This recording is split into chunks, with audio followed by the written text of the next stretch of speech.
Hello, you're listening to Work From Home, a Lower Street podcast where we help you stay connected, productive and sane whilst working remotely.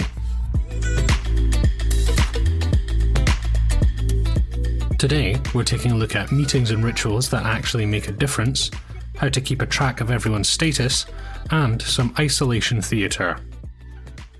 So first up is a blog by EnjoyHQ, and they've been fully remote since 2015, so they've had a fair amount of time to get used to working from home.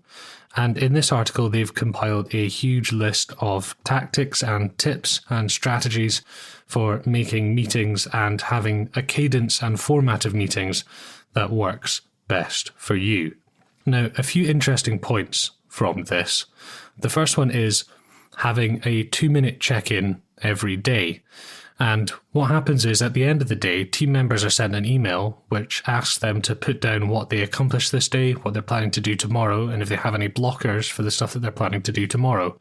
And this helps everybody record their process, set out their goals, and it means that at a glance, people can see what everyone is aiming to do, what they have done, and if they're having any issues.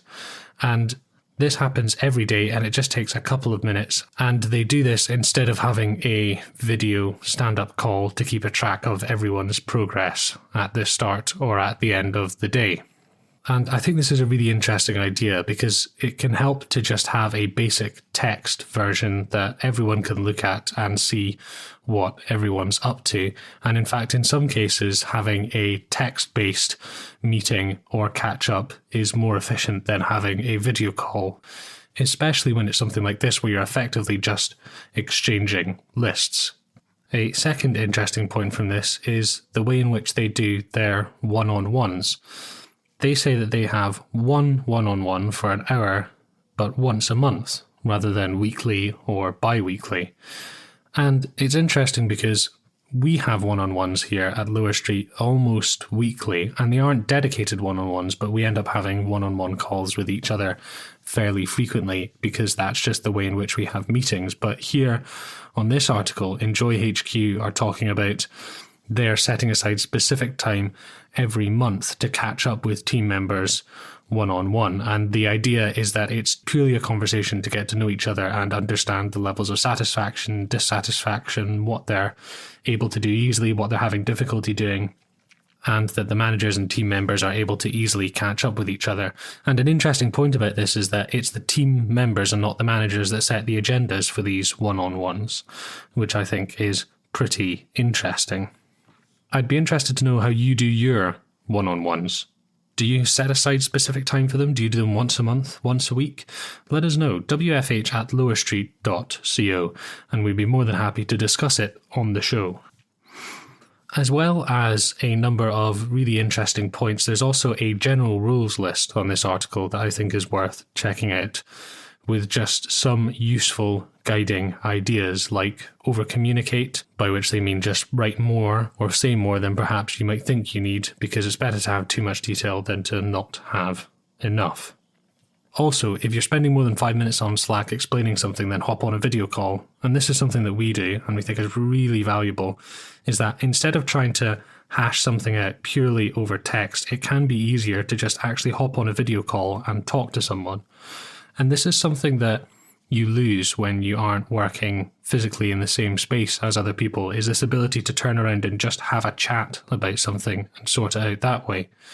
You can reverse engineer this though by using short video calls to really get to the bottom of something, rather than falling into what can sometimes be a trap of spending too long on Slack or any other messaging app just trying to talk about it there. Next up is a tool called Status Hero, and this actually links into what we were talking about before with the EnjoyHQ article, and in fact this is the tool that they use for their daily stand-ups.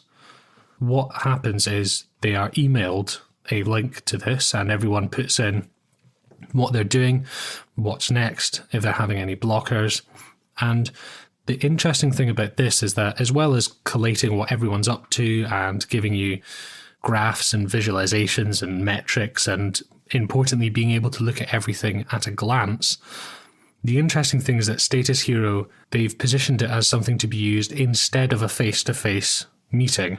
And I think this is really interesting.